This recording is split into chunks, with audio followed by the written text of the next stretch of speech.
ব্যাকরণে কি দেখে কারক নির্ণয় করা হয়? এই প্রশ্ন যদি আসে তাহলে তোমাকে অবশ্যই উত্তর লিখতে হবে। সাধারণত বাক্যের মধ্যে যে ক্রিয়াপদ থাকে সেই ক্রিয়াপদের সঙ্গে নামপদের যে সম্পর্ক সেই সম্পর্ক দেখে কারক নির্ণয় করা হয়। অন্বয় ব্যাপারটা কি? অন্বয় ব্যাকরণের ক্ষেত্রে এর অর্থ হচ্ছে সম্পর্ক, অর্থাৎ প্রশ্ন করে যে উত্তর পাওয়া যায় তাকেই বলা হয় সম্পর্ক বা অন্বয়। এই অন্বয় আবার দুই প্রকার হয়, একটা পদান্বয়, একটা হচ্ছে ক্রিয়ান্বয়। ক্রিয়ান্বয় মানে হচ্ছে ক্রিয়াপদের সঙ্গে অন্যান্য পদ তথা নামপদের সম্পর্ক, আর পদান্বয় বলতে বোঝায় ক্রিয়াপদ ব্যতীত অন্যান্য যে পদ তথা নামপদের সঙ্গে নামপদের সম্পর্ক। কিভাবে ব্যাপারটা হয়? ধর আমি যদি বলি বুলবুলিতে ধান খেয়েছে, এই বাক্যে খেয়েছে ক্রিয়াপদ। যদি প্রশ্ন করা হয় কে ধান খেয়েছে, তাহলে উত্তর পাওয়া যাবে বুলবুলি।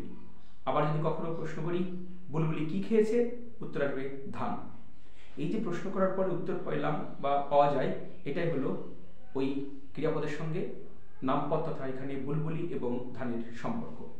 সেই সূত্র ধরে আমরা যদি কি দিয়ে প্রশ্ন করে উত্তর পাই তাহলে কর্ম হয়ে যাবে, কে দিয়ে প্রশ্ন করে উত্তর পাই তাহলে কর্তৃকারক হয়ে যাবে।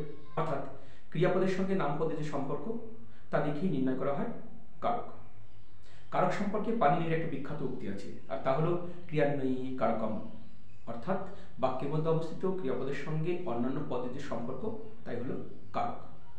কারকের ব্যুৎপত্তিগত অর্থ হলো যে করে, আর ব্যুৎপত্তি হলো ক্রি যোগ নক বা অক।